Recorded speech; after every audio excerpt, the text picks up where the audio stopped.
welcome to a special Facebook Live on International Red Panda Day, and it's a day to celebrate all things red pandas. So right here, we have Paprika, which is one of the two of the red pandas that we have here at the Toronto Zoo. She is 6 years old, and she's a lovely animal. So, like I said, today is International Red Panda Day. It's to celebrate the red pandas and to bring awareness to them in the wild. So, red pandas, unfortunately, are an endangered species. They have had about a population decline in the last 20 years. Have declined about 50%. Their habitat has been declining, and so therefore they are becoming numbers. And the great thing is that few as 2,500 of them left in the wild. So we're going to talk about red pandas, we're going to talk about our red pandas, and we're also going to talk about how you can help red pandas in the wild. So like I mentioned, this is Paprika. She's 7 years old, and she came to us from Edmonton Valley Zoo. And like I said, she's a lovely animal. She's very curious. She loves to be around people, and she loves her snacks. So right now, I'm feeding her some of her favorite they were coming at one. is apples and pears. Grapes is also another favorite of hers. In the wild, red pandas will eat bamboo. And they also do that here at Toronto as well. So I can mention where they are from in the wild. They are from, there's actually two different species of red pandas. You want to The wait species of until red there's more pandas that food? we have here are found in the western part of China, and the other species is found sort of in the eastern Himalayan mountains. So that's where these guys are found, in the Himalayan mountains, sort of at the footholds of it, in temperate forests. The other species are found in Nepal, India, Myanmar, and Bhutan. And these guys are found in the western part of China in the mountain ranges.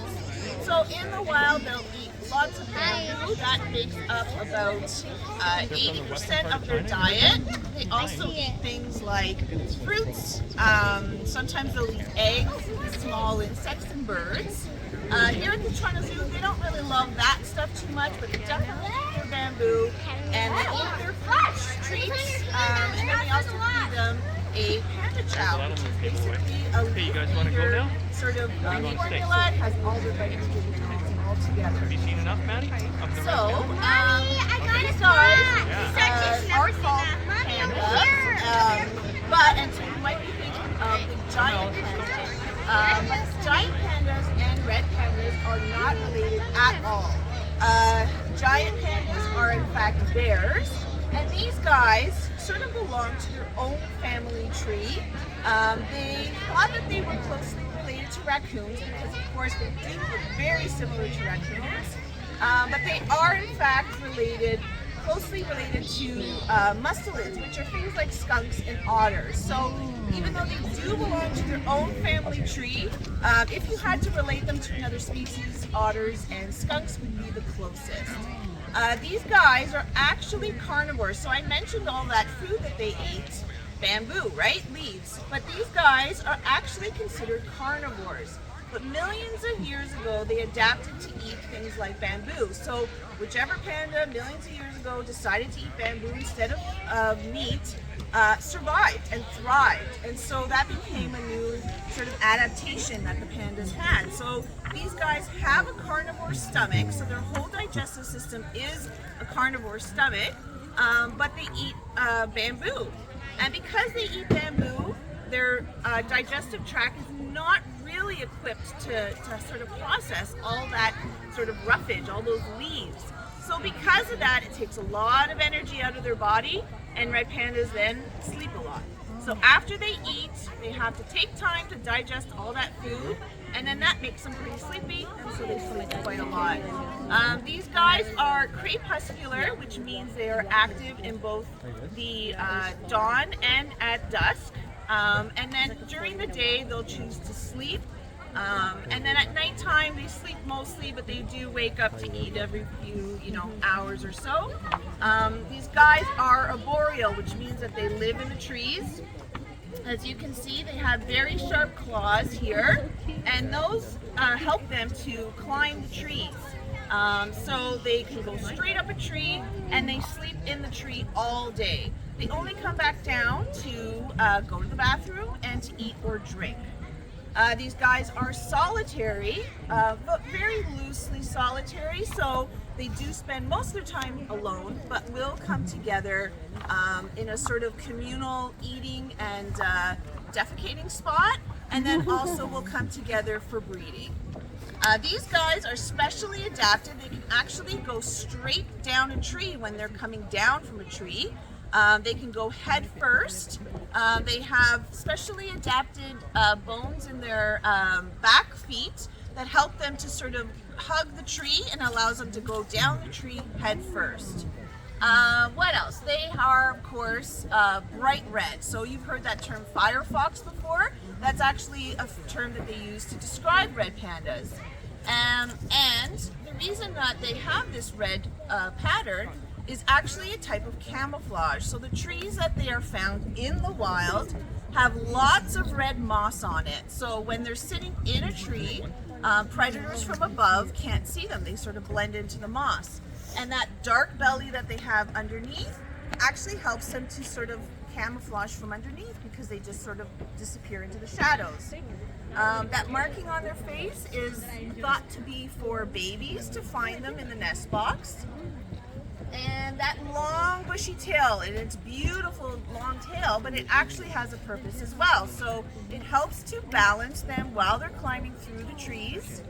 And it helps them in the wintertime. So they're very winter hardy. They have lots of fur underneath those feet and that big bushy tail. And what they do is they just wrap that tail around them, and it helps to keep them warm in the wintertime. For those of you just joining us, you are watching Facebook Live. We are celebrating International Red Panda Day here at your Toronto Zoo. We are here with keeper Lisa here at the Red Panda Habitat. In front of us we have a cat. And for those of you just watching, we are welcoming any questions, any comments that you may have. So please sound off in the comment box below. You were telling us initially at the beginning of the live that they're considered endangered. Yes. What's contributing to that status? Is So- it loss of habitat? Is it weather? What in particular? It's all of the above. So they have quite a few threats. So their natural threat would be things like snow leopards and other large cats. But honestly, their main threat are people. So that is in a variety of different ways. So deforestation is one of the biggest threats to red pandas. So what it does is they normally have a sort of area that they will travel along and breed with other animals. So they have to, because they're solitary, they have to go out and search using their great sense of smell to find each other. So with deforestation, there's large pockets of their habitat that is being destroyed. And then it's creating these sort of pockets of habitat that these red pandas are in. So what's happening is it's becoming unsafe for the red pandas to travel from that one pocket of habitat to another pocket of habitat because they're crossing public streets and there's cattle, herders, etc. around. So what's happening is that the red pandas are breeding within those pockets of population, and it's causing a decline in their genetic sort of strength. The other thing is that the habitat that is being destroyed is being turned into cattle farming, and these cattle farmers have cattle dogs. And these guys are very susceptible to distemper and all that stuff that a lot of dogs can get if they're not vaccinated. So sometimes these guys are getting into fights or, trouble with these cattle dogs that are roaming around that don't have that vaccine. And so these guys are dying of distemper. And another thing that's happening is, as you see how beautiful they are and that beautiful coat, well, unfortunately, they're also being poached. So they're being trafficked in the black market for their beautiful coat. You can help organizations. The Toronto Zoo is trying to raise money for red pandas, but you can also donate to the Red Panda Network. They are a great community-based organization that helps to involve the communities around where red pandas live. Get them involved, get them to care about red pandas, and also to help them to find alternative sources of income that don't include cutting down forests or even trafficking their pelts. Well, I ran out of fruit, so I have a feeling that Paprika will leave me soon because she's a fickle friend that way. But if anybody has any questions, feel free to ask me. It's all good. It's all good. Feel free to ask me any questions you have, and I'll do my best to answer them. Do you have any questions? Paprika being 7 years of age. I heard you are expanding under the habitat. Is that true? Or any progress on that? So usually by 18 to 24 months they are at their full weight. The females are a little bit smaller. They top off at about 7 kilos, and the males are a bit bigger at 9 kilos. And out of the two species, actually, these guys are the largest of the two.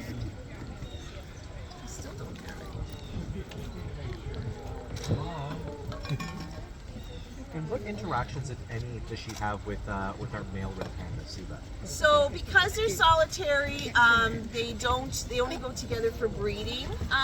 But sometimes there are pairs that will stay together all year, even outside of the breeding season. But unfortunately, she does not like him, and Suba is a bit of a chicken, so we kind of keep them separated. So obviously, the wild in comparison to human care, how long would they actually live? So in the wild, their range is usually only 8 to 10 years. 10 years max.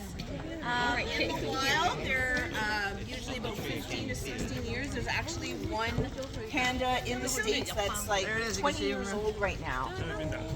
There she goes. She's showing that adaptation, that great adaptation of flying.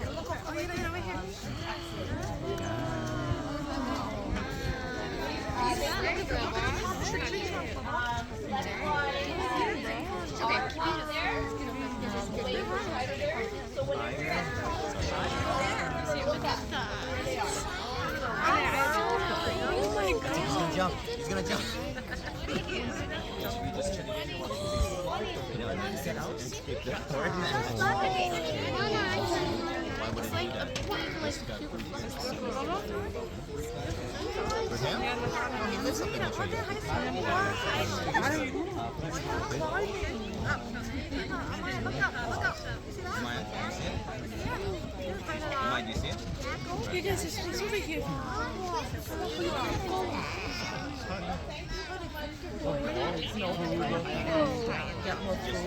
I wish I had like a Samsung right now. Well, that's why the size is because I get the old.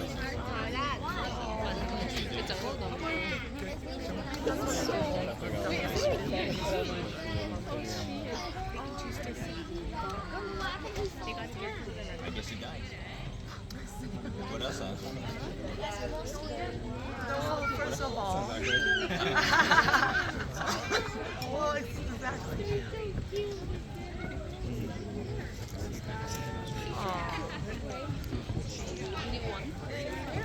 You should sing the song.